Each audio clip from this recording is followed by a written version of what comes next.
hardly know what to tell you about the next half hour, except that it has been reported as true by those to whom it happened. It has been investigated, and no one, as yet, has been able to explain it or disprove it.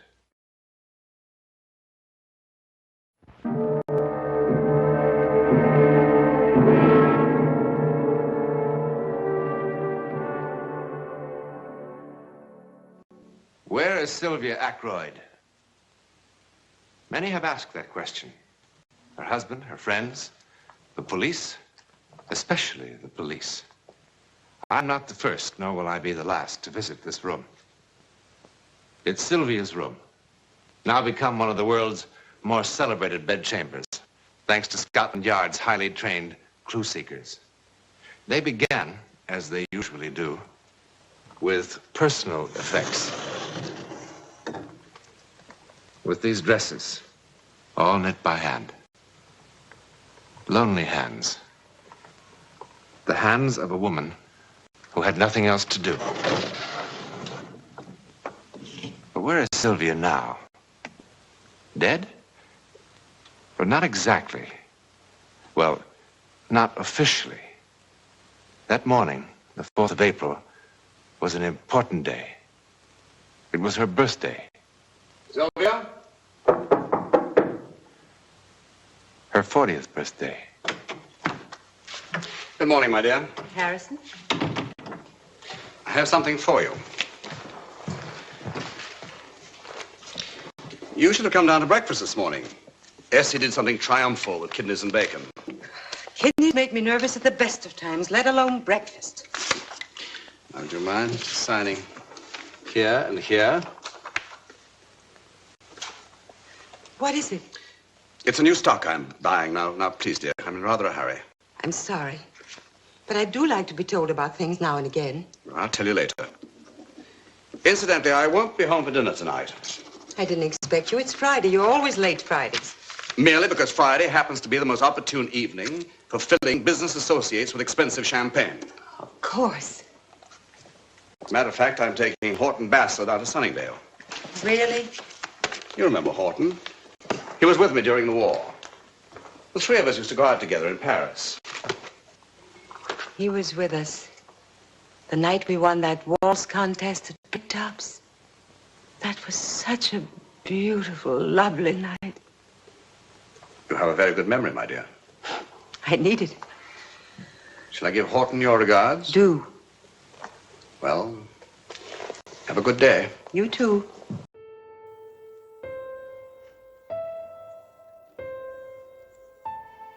Good day. A good day. What is a good day?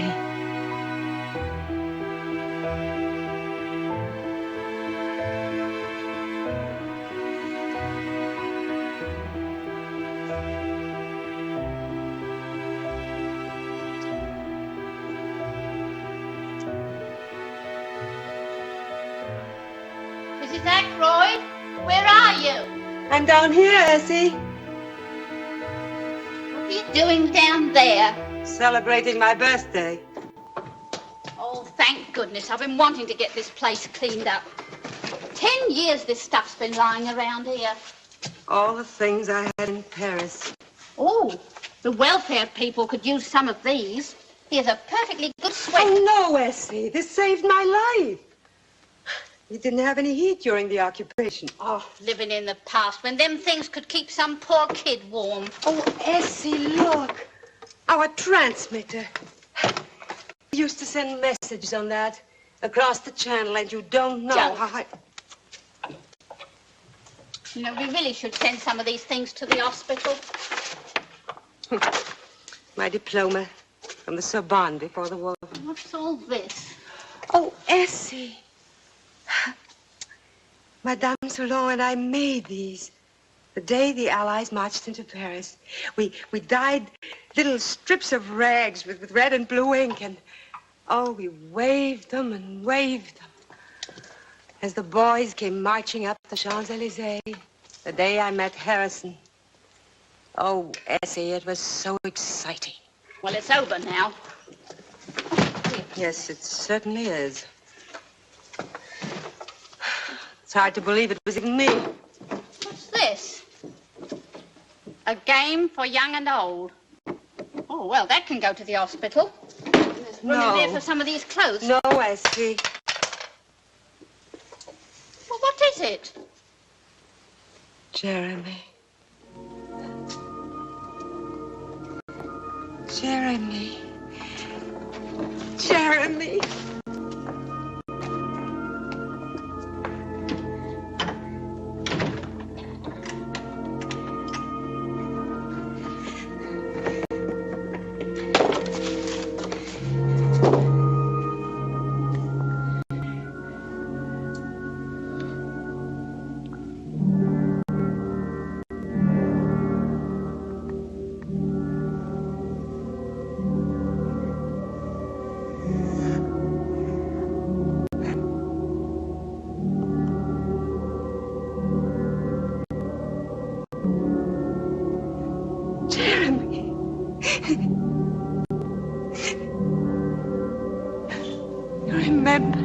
You remembered today. Oh, bless you. I needed it so much. Jeremy, Jeremy, Jeremy.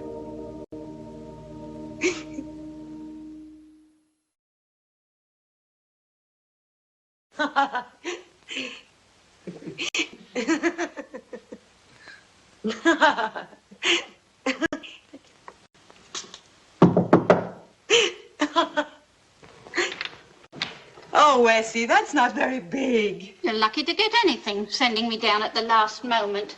3 shops I had to go to for enough candles. And I got lamb chops for your dinner. Wonderful. Wonderful. Maybe I should get some more. There's only enough for one. No, that's right, Essie. Dinner for one. I'll have it up here on a tray.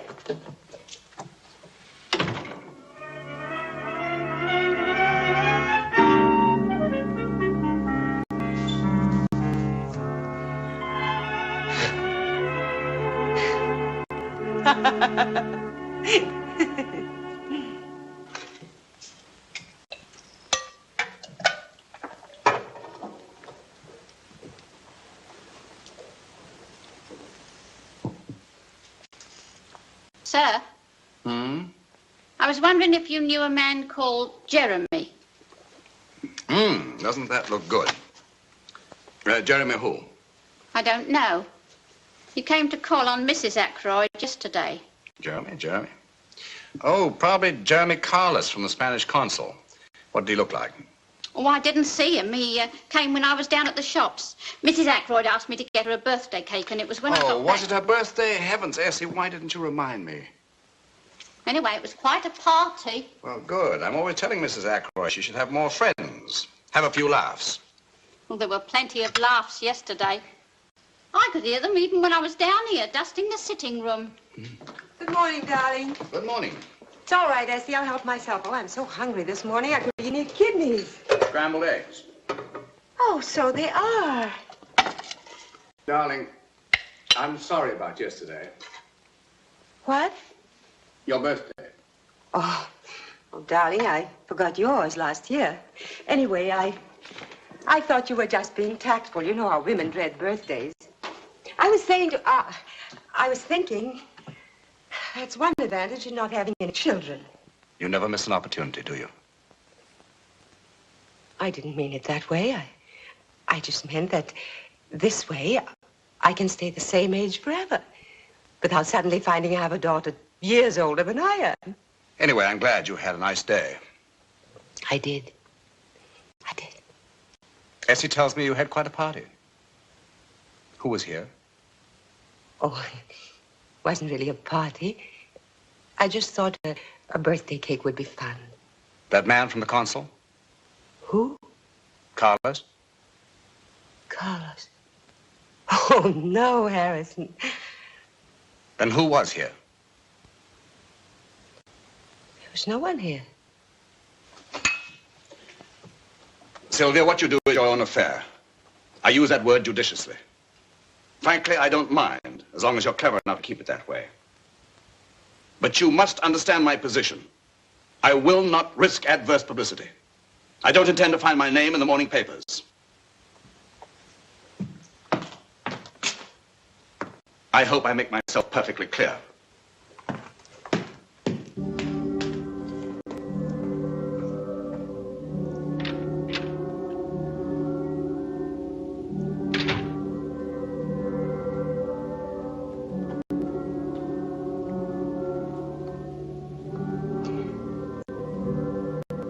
Jeremy?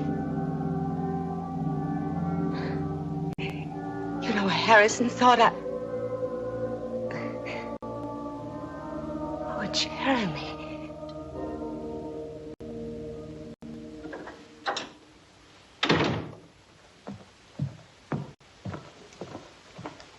Harrison, you're early. Where did you go tonight?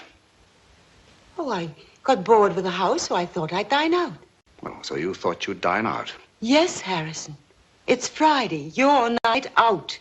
I thought it was time for my night out, too. And where did you go? Quaglino's? Did you see anyone we know? Yes, I saw the Bradens. And did they see you? They were sitting at the next table. Well, you're going to tell Lily Braden right now how delightful it is to have your cousin over here on a visit from France. And No, that you will... I won't, Harrison. Because Lily wouldn't know what I was talking about.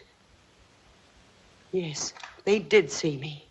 In fact, they asked me to join them because I was by myself, dining alone. You're a liar as well. How dare you?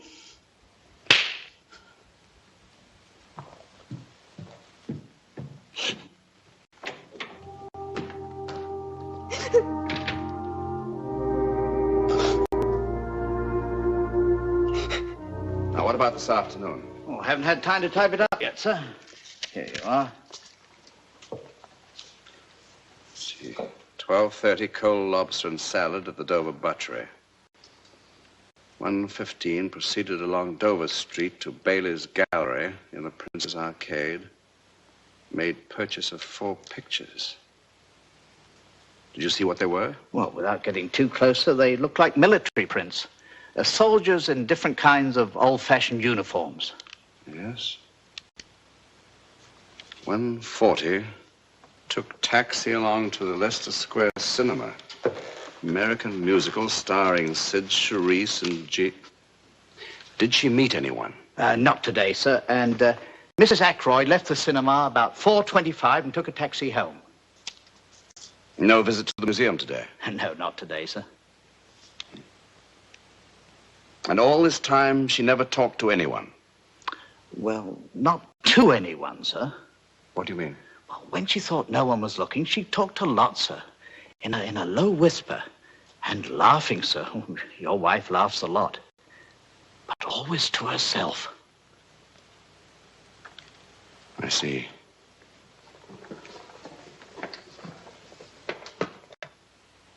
Jeremy, why can't I see you? Oh, you're always saying one day, one day. It's maddening. Jeremy, come over here to the piano. This little figurine. See if you can move it. It's not ridiculous. Well, then show me. Push it over, please, Jeremy.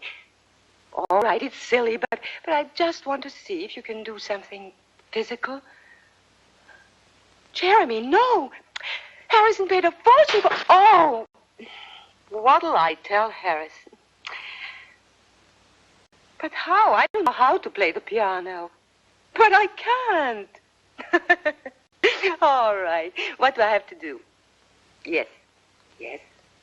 I can feel your hands on mine.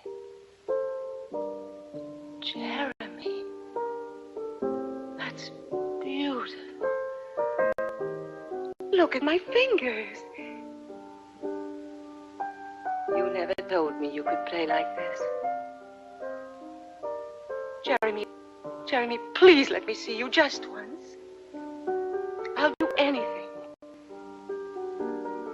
Yes, what?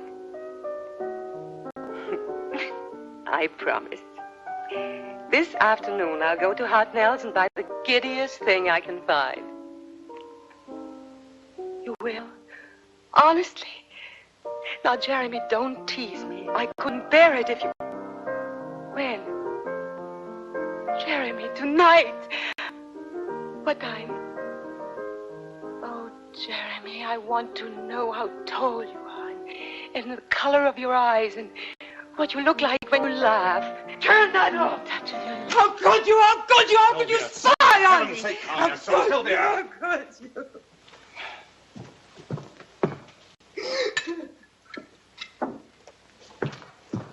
Here, drink this.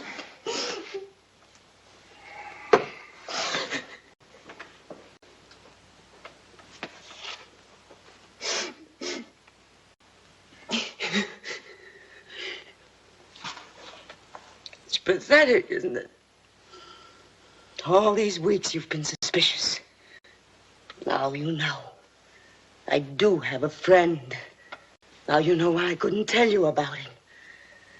Wasn't because I was frightened you'd be jealous. I wish you could have been. If you were capable of jealousy, this wouldn't have happened. I know one thing, Sylvia. I know that you're ill. You need a doctor. No! You don't know anything. I'll tell you. Do you remember me? I don't mean the heroine of the resistance or anything like that. I mean me. Me, the way I was. Fun and pretty and enthusiastic about things. Do you remember? What happened to me, Harrison? I died. It wasn't getting older, that did it. Harrison, I loved you very much. Sylvia, you must... Just listen. When I found out about you, I should have fought to keep you. But I didn't. I just gave in. I stopped living. Until 3 weeks ago, Harrison, on my birthday, something happened to me. And all of a sudden, I was moving again, and there was color and fun and sunlight. Because someone was showing me some affection. Who? Someone incredibly kind. But who, Sylvia? Do you know what a Ouija board is? A Ouija board? What are you talking about? You remember when Pierre Daudet was captured, and we couldn't get any messages across anymore. Well, Madame Soulon had read a book on telepathy. It seemed pretty far-fetched, but we were desperate enough to try anything. The nights were long, anyway. So somewhere she'd find a Ouija board. Well, you've seen them. You put your hands on it and they write messages. It's a board. Well, anyway, it didn't work. Not for the purposes we wanted, but we did make a friend. Go on, Sylvia, go on. Before God, I'm telling you the truth. At first, the writings were meaningless, but slowly, there was sense, and then Jeremy. Jeremy? Yes, he was a soldier who fought for France in 1870. And, oh, I know this sounds unbelievable, but I've checked it. I've checked in every book in the library. Everything he told us, it's all there. His name, his regiment, where he fought. I swear. Go on, Sylvia, go on. Well, we began to depend on Jeremy very much. He used to tell us where we could find food from the Germans, and he warned us before the Gestapo made searches, and he... Best of all, he made us laugh. Well, that's my lover. A man who's dead 80 years.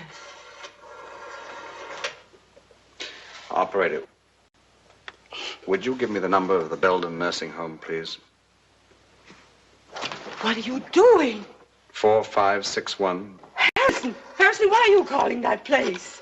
I'm Sorry, Sylvia. We need a doctor. That's not a nursing home. Hello. Can I speak to the doctor in charge, please? But you can't. You can't. Everything I told you was the truth. Hello, doctor. This is Harrison Ackroyd speaking. Could you come to my house, please, as quick as possible? It's my wife. Yes, we live quite nearby. There's nothing the matter with your wife. 443 Queensgate. As soon as possible, please. I'm not insane. I'm not. I can prove it. I can. Jeremy promised. Jeremy, you promised. What time is it? Almost 7:30. 7:30.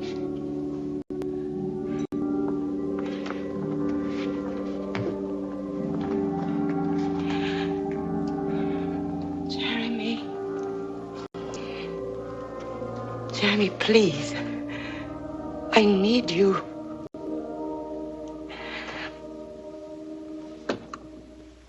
Harrison, if you wanted to get rid of me so badly, why didn't you tell me? I would have given you a divorce. This was a cruel way of doing it. Sylvia, I don't want to argue at this moment. I want to argue. You can't see it clearly now, but what I'm doing is the best for you. You see, you need care. No! Yes, I do need care, but not from a doctor. When the doctor comes, I'm sure he'll make you understand better than I. I won't see him! You mustn't do this. Harrison, please don't do it. I'm sorry, Sylvia. Now listen to me. If you heard him too, if you heard his voice, if you saw him... Jeremy, you promised. I never needed you so much. Jeremy! Sylvia!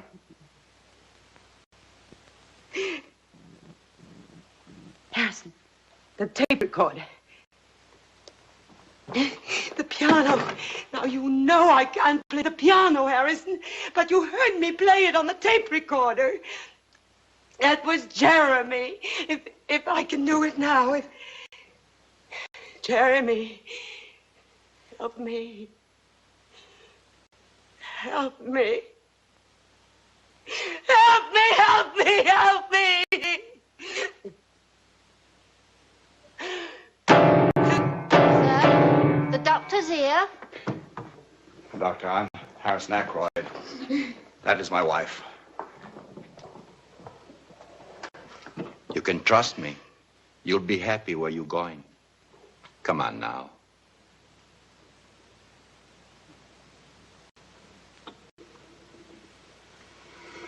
Is it necessary for me to come with you, Doctor? Not at all. I'm sorry, sir. Oh, don't bother to make up the fire, S.C. I'll be going out almost immediately. Oh, I hope the doctor's not having any trouble.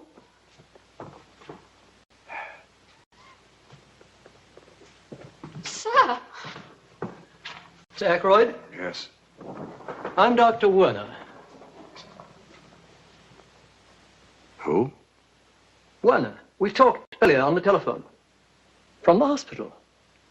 I've come for your wife. Where is she, Mr. Ackroyd? Where is she? When she left this house, Sylvia Ackroyd joined that bizarre band of human beings who have simply vanished from this earth. Finally, utterly. It would be nice to believe that Jeremy did keep his promise. He told her she'd be happy where she was going, wherever that may be. In a moment, a word about next week's story. Next week, we will take you beyond the gay, grinning face of the circus into the very private world of the flying Petruccios, aerialists unsurpassed, and a nightmarish performance for which no tickets were ever sold.